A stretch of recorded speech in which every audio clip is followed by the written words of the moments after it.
The rain had been falling since dawn, steady and cold, like the world was trying to wash itself clean of something it couldn't name. I stood at the window, watching the water run down the glass in long, trembling lines, my fingers pressed lightly against the sill as if I needed something solid to hold on to. My house felt smaller than usual, too quiet, too aware of the secrets it kept tucked into its corners.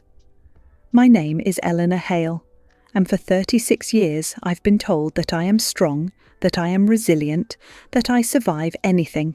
But strength is a strange thing. People only see it when they're not the ones carrying its weight.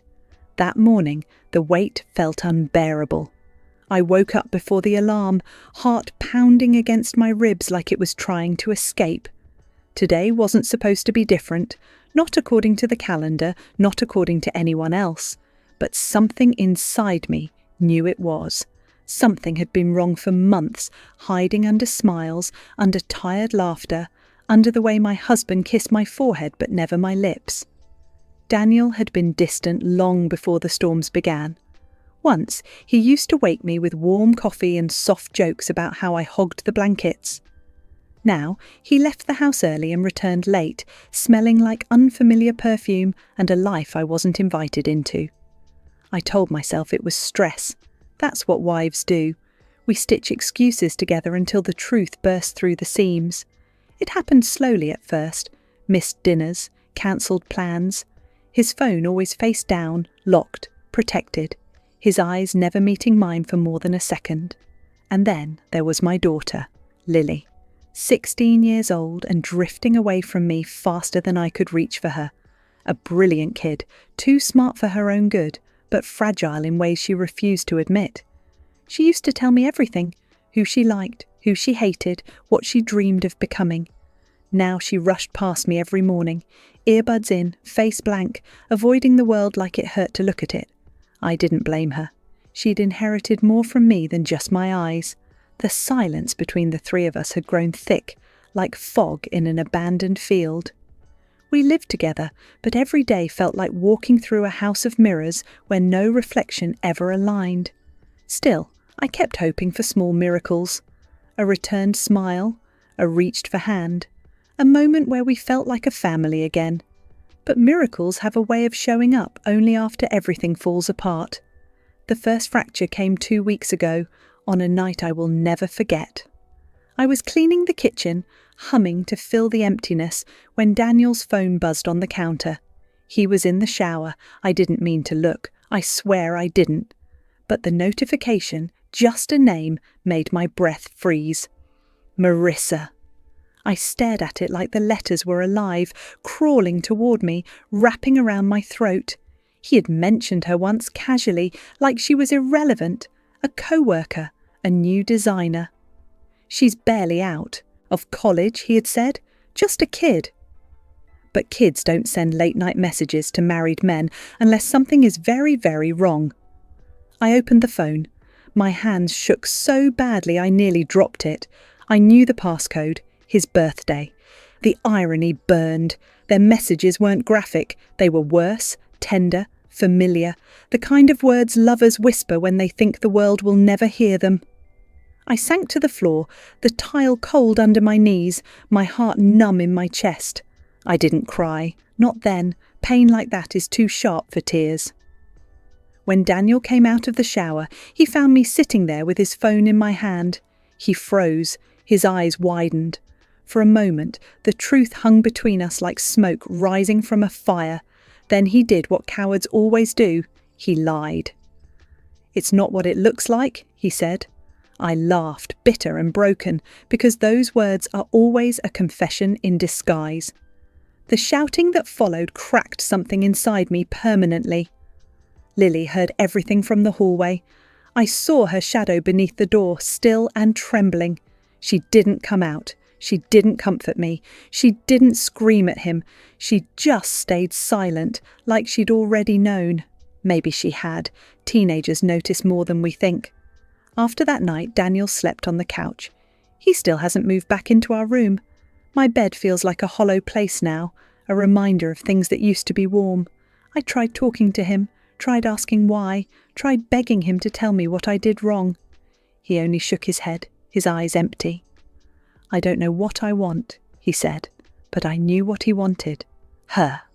The younger woman with fresh dreams and unbroken pieces. Meanwhile, I was the one trying to hold our family together with hands that kept bleeding. But this morning, this quiet, heavy morning, something was different. The air felt charged, like the world was bracing for something it didn't want to face. I didn't know then that everything was about to shatter in a way none of us could have anticipated.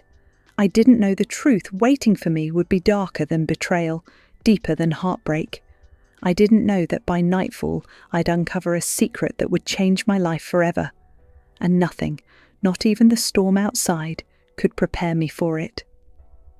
The storm didn't let up all morning. It followed me through the house, the low rumble of thunder filling the spaces where our conversations used to live. I made coffee I didn't want, and toast no one would eat, moving on autopilot because if I stopped, I'd have to feel everything. The clock above the stove ticked too loudly, each second reminding me how long it had been since I felt like this place was home. Daniel had already left when I woke up, leaving nothing but the faint trace of his cologne in the hallway and a dirty coffee mug in the sink. No note, no text, no apology, just absence, thick and familiar. I rinsed the mug with more force than necessary, the glass clinking, against the porcelain sink, sharp and accusing. Somewhere down the hall a door creaked. Lily. I turned to see her slip from her bedroom, wrapped in an oversized black hoodie, her hair hastily pulled into a messy bun. Her eyes flicked to mine for half a second, then away, as if looking at me too long might hurt. "Morning," I said, my voice too soft, too hopeful. "Hey," she muttered, already reaching for the cereal. Her movements were quick, jerky, like she was trying to get through the moment without being seen. I watched her pour milk, her hands trembling just enough that most people wouldn't notice. I did. A mother always notices. "You're up early," I tried again, forcing a small smile. "Couldn't sleep?" She shrugged, not meeting my gaze. "Got stuff to do?" "School stuff?" I asked. "Or—" I let the question hang, but she didn't grab it. She never did anymore. "Does it matter?" She snapped quietly, then flinched like she hadn't meant to let that much bitterness slip out. The words stung more than they should have. "It matters to me," I said, a little too quickly. "You matter to me, Lily. I'm trying here." She laughed under her breath, a hollow, humourless sound that made my chest tighten. "Yeah, well, maybe you should have tried harder before everything went to hell." The spoon clattered into the bowl. She grabbed it and turned away, taking her breakfast down the hall toward her room. I stared after her, my throat burning. I wanted to call her back, to demand she explain what she meant, to remind her that her father was the one who cheated, not me. But I didn't, because I knew what she was really saying. You should have seen this coming sooner. You should have protected us. You should have protected me. Lightning flashed outside, briefly illuminating the hallway. For a split second, I saw something that made my heart jolt. Lily's door, just before it shut, revealed a glimpse of her desk. On it, a small orange bottle, a prescription vial. I only saw it because the label caught the light. My name isn't on it, I realised. Neither is Daniel's. I knew every bottle in this house by heart. That one was new and hidden. My stomach twisted. Anxiety and curiosity wrestled inside me, each one trying to drag me in a different direction. I told myself to leave it alone. Teenagers have secrets. Teenagers hide things. It could be anxiety meds, something a doctor had given her without wanting to involve her parents too much. It could be harmless. But deep down, under layers of tired denial and practiced numbness, I felt something colder, darker. I waited until I heard her bedroom door lock. Not just close, lock. Another sound I'd grown used to, a boundary I never used to have to cross. I moved to the hallway anyway, every step heavy with guilt and dread. I stopped outside her room and pressed my hand against the wood, feeling the faint vibration of music from her earbuds. She was drowning herself out the same way I was trying to drown out everything else. My eyes drifted to the door across from hers, the small room that had once been a guest room, now barely used.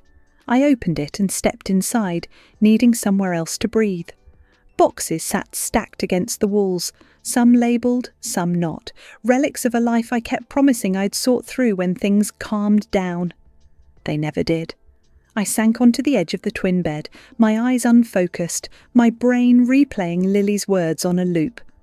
Maybe you should have tried harder. My phone buzzed in my pocket. I jumped. For a hopeful, reckless second I thought it might be Daniel, finally apologising, finally choosing us. But when I pulled it out, the screen showed an unknown number. I almost ignored it.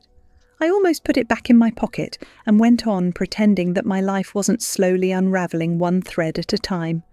Instead, I swiped to open the message. One line, no greeting, no name, just 12 words that made the room tilt around me. You don't know what your husband and daughter are hiding from you. My heart lurched. I read the sentence again, slower. My fingers went cold. I checked the number, but there was nothing familiar about it.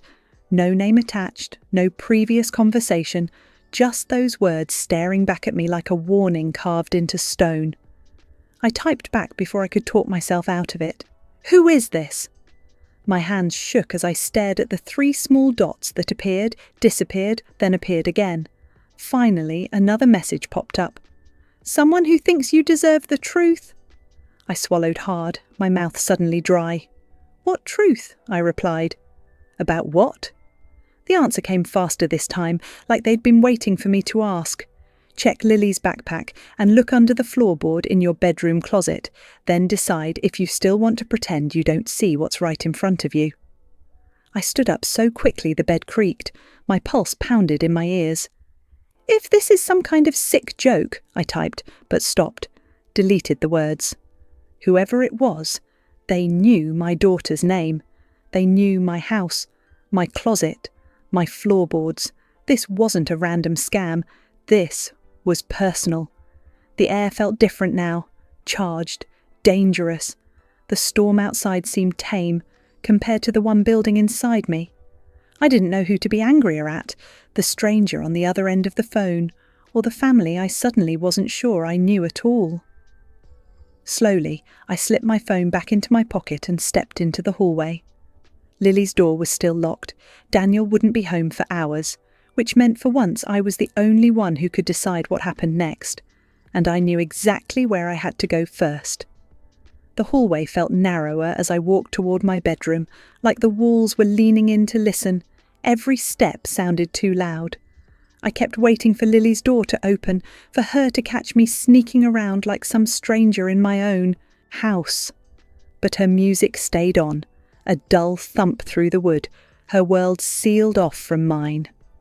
When I reached my room, I paused in the doorway and looked at the bed I used to share with a man I no longer recognised. My side was neatly made. His pillow still sat there out of habit, empty and untouched. I turned into the closet and shut the door behind me. Darkness wrapped around me with the faint smell of detergent and Daniel's cologne, cloying now instead of comforting. I pulled out my phone and reread the message, my thumb hovering over the screen like the words might disappear if I blinked. Under the floorboard in your bedroom closet. I lowered the phone and stared at the carpet. Beige, worn where we always stood, familiar. Suddenly it felt like skin hiding a wound. I knelt, my knees digging into the floor as I ran my fingers along the edge of the baseboard. At first nothing, just smooth wood and useless hope. Then, near the back corner, my fingernail caught on something. The carpet wasn't fully secure. The staples were looser there, as if someone had pulled it back before. My heart picked up. I slid my fingers underneath and peeled it away. The sound was soft but violent in the quiet, fabric tearing away from lies. Underneath, the boards lay in neat parallel lines, but one was wrong. Darker. A thin crack hugged one side. I pressed on it, It dipped. My chest tightened. I hooked my nail into the crack and pulled. The board popped up with a tired sigh, revealing a hollow space just big enough to hide the kind of thing a man never wants his wife to find. Inside lay a small black metal box. No dust, no rust, recently handled. It looked foreign, like it belonged to a different house, a different life. I picked it up. It was heavier than it looked, like it carried the weight of everything I didn't know. For a second I just held it, my breath shallow, my brain begging me to put it back and pretend. But I thought of Lily's locked door, the orange bottle on her desk, the text that knew too much. I flipped the latch and opened it.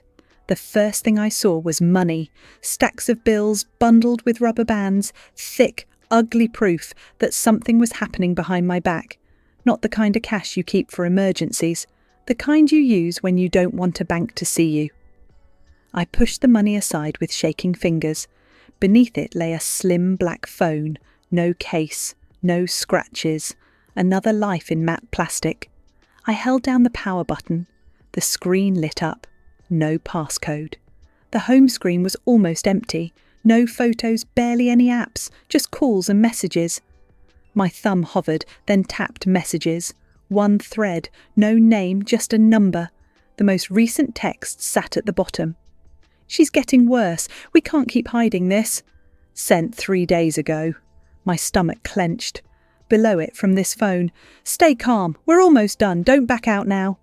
I scrolled up, my eyes racing, my heartbeat pounding in my ears. She's asking questions. Lie, you always have. If she finds out about the money, we're done. My fingers went cold. Money, questions, done. Who were they talking about? Me? Lily? Both of us? Higher up in the thread, another text struck like a match in a dark room. Lily can't keep taking this. She's just a kid. I froze. There it was. Her name. Our daughter, reduced to a problem in someone else's secret. "We don't have another option," came the reply from my husband's burner. My husband. The man who had once sworn to protect our family from everything. "She's already involved. She saw what happened. She won't stay quiet forever." My vision blurred. I blinked hard, forcing the words back into focus. I scrolled farther. "No more pills in the house," the unknown number wrote. "It's too risky." "We'll taper her off," my husband replied. "She thinks it's for anxiety." My breath hitched. Pills. Anxiety. My mind shot straight to the orange bottle on Lily's desk, the one I'd seen for half a second through her half-open door.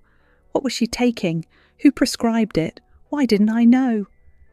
Guilt and rage twisted together in my chest, tangled and choking. I kept scrolling, desperate for context that never came. No names, no details, just fragments of a plan I hadn't known existed. Then I saw it, one word that turned my blood to ice. "Marissa says she can't cover this much longer," my husband's message read. The name punched through me. Marissa, his co-worker, his affair, the girl who was barely out of college. My hands tightened around the phone until my knuckles went white. She wasn't just the woman he was cheating with. She was tied to whatever this was. The money, the pills, my daughter. "Tell her she owes us," the stranger replied. None of this would have happened if she hadn't panicked that night. That night. The phrase repeated itself in my head, echoing off old memories. Which night? What had I missed? What had they done while I was asleep in this bed, or washing dishes in that kitchen, or sitting at this table pretending we were still a normal family?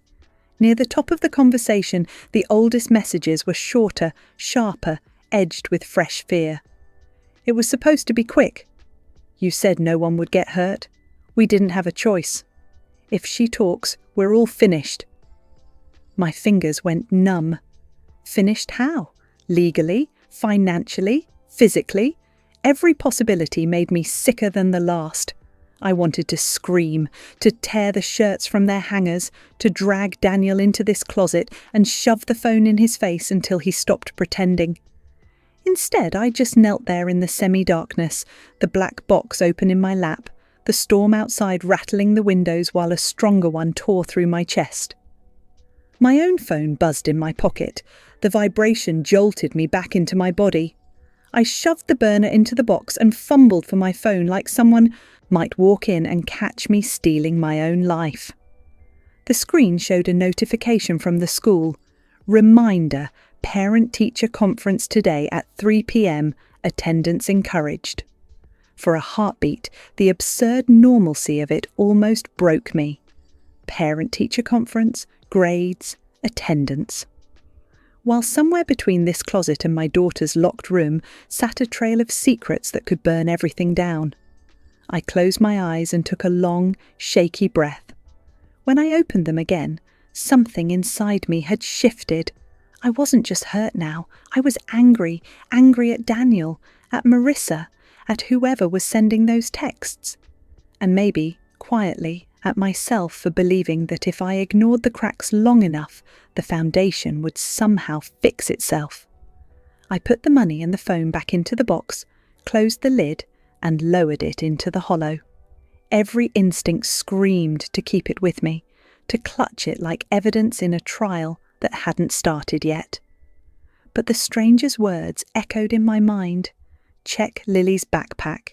If they thought I was still blind, I had time. If they didn't, I had nothing. I slid the board back, pressed it down, and smoothed the carpet like I was erasing fingerprints. Then I stood up, adjusted my shirt, and forced my legs to carry me out of the closet, past the bed, down the hallway toward Lily's room. Her door was still closed. The music still hummed behind it. I stared at the chipped white paint and realized I was more afraid of what lay on the other side of that door than anything I had just found under my own floor. I stood outside Lily's door, my hand hovering just short of the doorknob, like the paint might burn me if I touched it. Her music pulsed faintly through the wood, some sad, echoing song with a beat that felt like a heartbeat dragged through mud. For a moment, I thought about knocking, about asking her if she was okay, if she needed anything, if she still needed me. But the stranger's message pressed harder against my ribs than my motherly guilt. Check Lily's backpack. I curled my fingers into a fist and stepped back, my mind working through every possible way this could go wrong. I couldn't search her room while she was in there. She'd see me, and whatever fragile thread of trust we had left would snap. But teenagers had patterns. Lily always showered before school, always took forever in the bathroom, always left a trail of steam and damp footprints in her wake. I just had to wait. So I did. I retreated to the kitchen, hands restless, heart restless, pretending to wipe already clean counters while I listened for the click of her door opening. It came 10 minutes later. I heard her footsteps pad down the hallway, the quiet thud of the bathroom door closing, then the muffled rush of the shower turning on. Steam began to snake out from under the door, curling into the hallway like a ghost. Now. I dropped the dishcloth, wiped my palms on my jeans, and moved. My pulse drummed in my ears with every step, back toward her room. The door was still closed, but not locked this time. I turned the knob slowly, wincing at the tiny creak it made as I slipped inside and shut it gently behind me.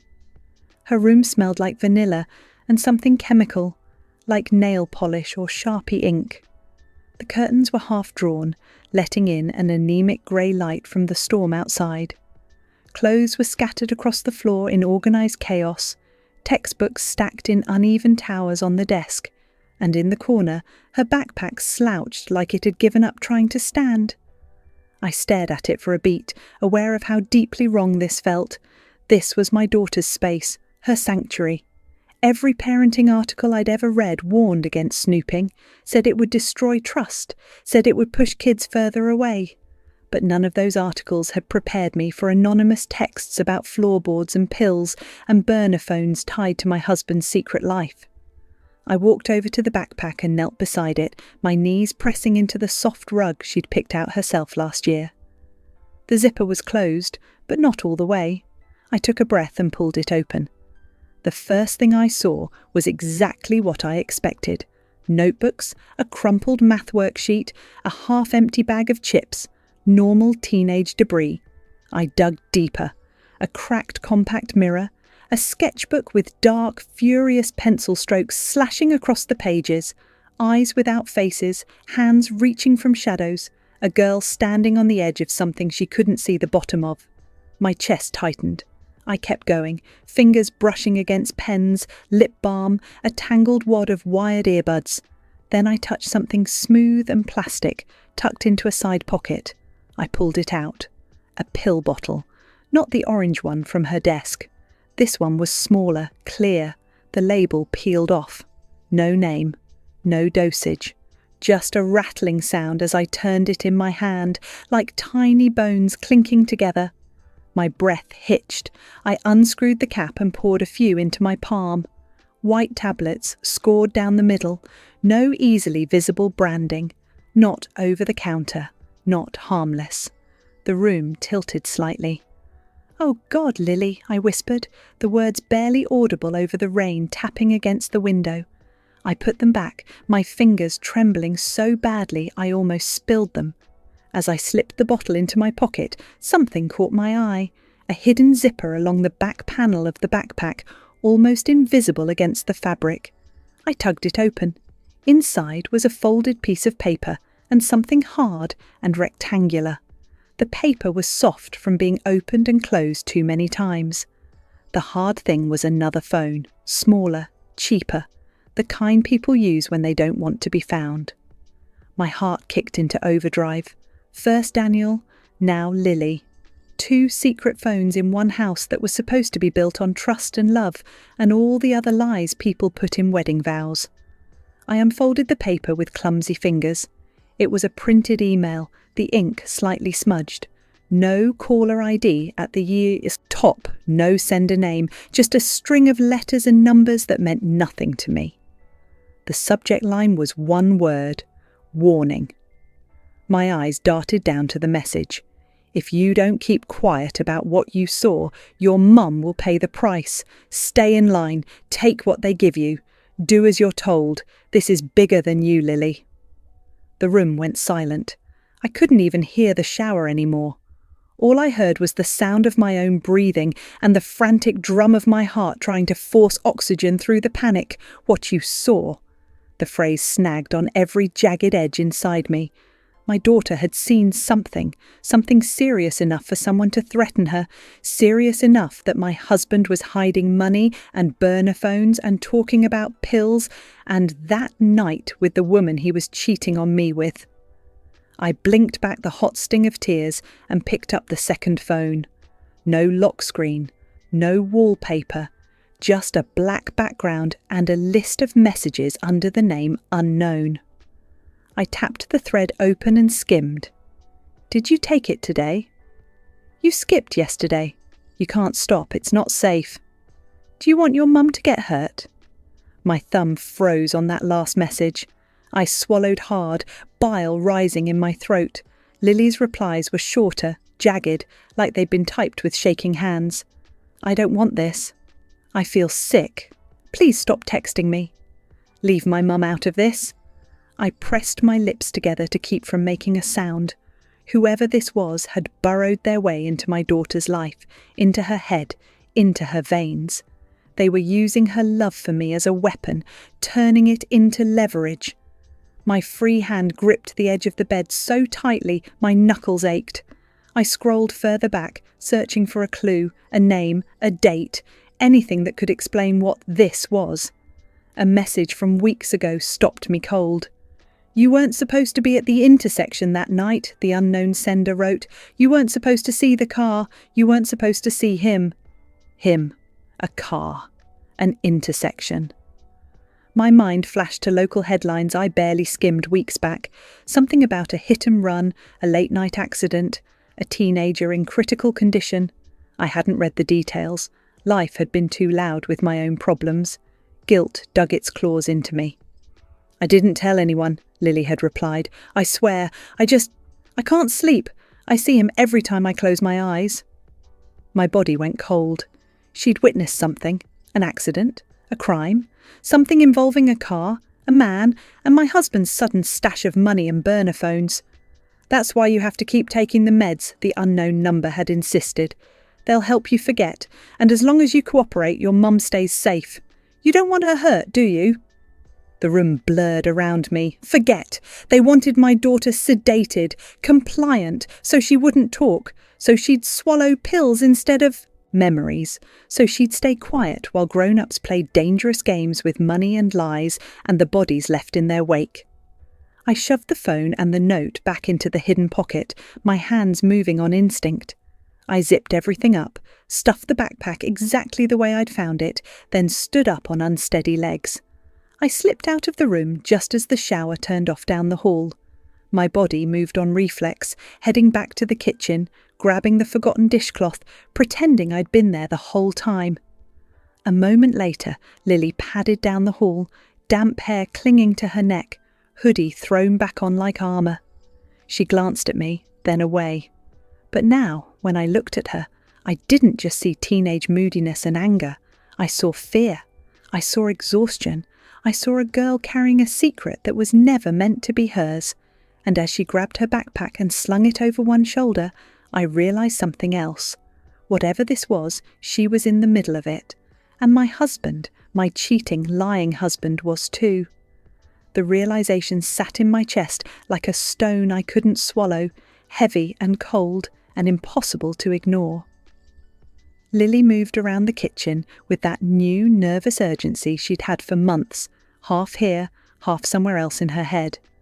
I watched her tug on her oversized hoodie, swing the backpack over her shoulder. The backpack I now knew hid more than notebooks and gum, and for the first time I didn't just see a moody teenager. I saw someone being used. Collateral. "You're going to school?" I asked, surprised that my voice came out calm when my heart felt like it was beating in my throat. She shrugged, eyes fixed on the counter. "Where else am I supposed to go?" The words were casual. The tone wasn't. I studied her face, tracing the dark circles, the tense jaw, the way she flinched when thunder cracked outside. She used to crawl into my bed during storms, press her freezing toes against my legs, and whisper that she was scared. Now she jumped away from any touch, like kindness might burn. "How are you feeling?" I tried, forcing lightness into my voice. "You look tired. Did you sleep?" "I'm fine," she said too quickly. "You sure?" I asked. "You've been jumpy." She rolled her eyes. "Can we not do this, Mum?" "Do what?" "The fake concern interrogation," she muttered. "You and Dad act like everything's normal when it's not, then suddenly pretend you care when it's convenient." The words stung, because a part of me knew she wasn't wrong. I swallowed. "I'm not pretending," I said quietly. "I'm worried. That's different." She snorted under her breath. I stepped closer, lowering my voice. "Lily, has anyone been bothering you? At school, online, calling you?" Her head snapped up. For a brief second the mask slipped and I saw real fear in her eyes. Then she blinked and shut it down, replacing it with practiced annoyance. "Why would you ask that?" "Because I'm your mother," I said, wishing that meant more than it did. "And because you're acting like someone who's scared." She looked away, lips pressed into a thin line. I hesitated, then made a decision I couldn't unmake. "I went into your room this morning," I said. Her entire body went rigid. "You what?" "I saw the pills," I continued, before she could shut me down. "The extra phone, the note, whoever is messaging you, they're using me to control you. They said I'd pay the price if you talked." Her face drained of colour. For a moment the tough, angry 16-year-old act fell away and I saw my little girl, terrified and overwhelmed. "You weren't supposed to see that," she whispered. "Then who is supposed to?" I asked, my voice shaking now. "You're a kid, Lily. No one should be threatening you. No one should be telling you to swallow something to make their problems disappear." Tears shimmered in her eyes, but she forced them back, clenching her jaw. "You don't understand," she murmured. "This isn't just about me." "Then tell me what it is about," I begged. "Tell me who's sending those messages. Tell me what you saw." She stared at me like she was weighing the entire world. "If I tell you," she said hoarsely, You'll wish I hadn't." I stepped closer, my hand half reaching for hers before I stopped, afraid she'd pull away. "Try me." She looked at the floor. "You remember that night a few weeks ago when you thought I was at Emma's?" My stomach twisted. "Yeah." "I wasn't," she said. "I was walking home. I cut through by the hardware store. There was this car at the intersection, just sitting there with the engine running. Then another car came out of nowhere and—" She swallowed hard. "I saw it hit someone. I saw him go over the hood. I heard the sound his body made when it hit the ground. I can't stop hearing it." My blood ran cold. "Did you call the police?" I asked. Her laugh was bitter. "I didn't even have time. The driver got out, looked right at me, then got back in the car and took off. And later, I started getting messages. They knew my name. They knew where I lived. They said if I told anyone what I saw, you'd get hurt. Then Dad started acting weird and money appeared and—" She shook her head. "You think this is some stupid teenage drama, but it's not. This is serious." I thought of the burner phone in the box, the messages about that night, the accident near Oak Ridge I'd seen on the news and dismissed as a tragedy that belonged to someone else. It didn't. It belonged to us. "Lily," I whispered, "did you recognise the driver?" Her eyes flashed up to mine, full of something like horror. She opened her mouth, then closed it again, every muscle in her face twisting. "I can't," she said. "If I say it out loud, it becomes real." My heart pounded so hard it hurt. I already knew. I didn't need the word. "Your father?" I asked anyway. Her silence was the loudest answer I'd ever heard. For a moment neither of us moved. The storm outside roared. The clock ticked. My world tilted. "They're making me take the pills so I don't freak out and talk," she whispered. "They said it would help me sleep, help me forget. But I remember everything, Mom. Everything." A tear slipped down her cheek. She wiped it away angrily, as if emotion itself was a weakness. "Why didn't you tell me?" I asked, my voice breaking. "Because they said you'd be next," she said simply. "And because part of me thought, maybe you already knew and just didn't want to deal with it." That hurt worse than anything. "I didn't know," I said. "But I do now, and I am going to deal with it." She shook her head. "You can't fix this. You can't even get Dad to sleep in the same room as you." She grabbed an apple, shoved it in her pocket, and headed for the door. "Lily!" I called, desperate. "I love you." Her shoulders tensed. "You should have figured it out sooner," she said without turning around, then stepped out into the rain and pulled the door shut. The house felt hollow without her in it. I stood there, numb, until my phone buzzed on the counter. The same unknown number. My hand shook as I opened the message. "You're finally starting to see it," it read. "Good, now it's time to hear the rest." The words on the screen blurred for a second as my vision swam, and I had to blink hard to bring them back into focus. "You're finally starting to see it. Good. Now it's time to hear the rest." I stared at the message, my thumb hovering over the keyboard, my mind racing through 100 worst-case scenarios. This person knew too much, but they also knew more than I did. And at this point, ignorance wasn't safety. It was a slow kind of death. "Who are you?" I typed. The reply came almost instantly, like they'd been waiting with the phone in their hand. "Someone your husband trusted once, someone he stopped listening to." My pulse quickened. I swallowed. "What do you want from me?" There was a pause. Those 3 dots pulsed on the screen, taunting me. Then, "Meet me. Today, before your conference. 1:30. Corner booth at the coffee shop across from the school. Come alone. Then you'll know what kind of man you've been sleeping beside." I almost laughed at that. "We haven't shared a bed in weeks," I typed, then quickly erased it. Sarcasm wouldn't save me. I glanced at the clock. It was barely noon. Too much time and not nearly enough. My hands trembled as I typed, "If this is a trap—" "The trap already happened," they replied. "You're living in it. I'm offering you a way out." I set the phone down on the counter and gripped the edge until my fingertips hurt.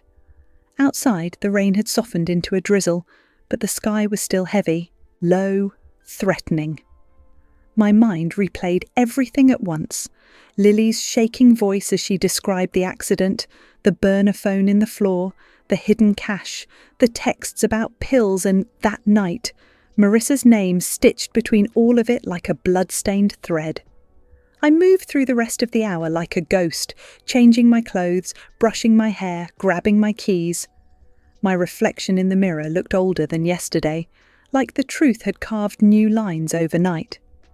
By the time I slid behind the wheel of my car, my resolve had solidified into something harder than fear.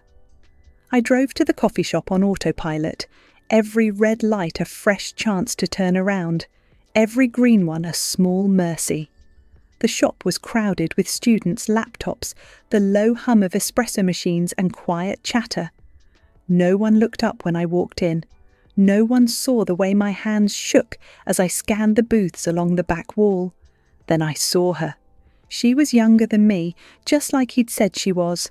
Long dark hair pulled into a high ponytail, a slim blazer over a white blouse, fingers wrapped tightly around a paper cup that hadn't been sipped from. Her eyes found mine and held them, and I knew without being introduced, Marissa. For a second I couldn't move.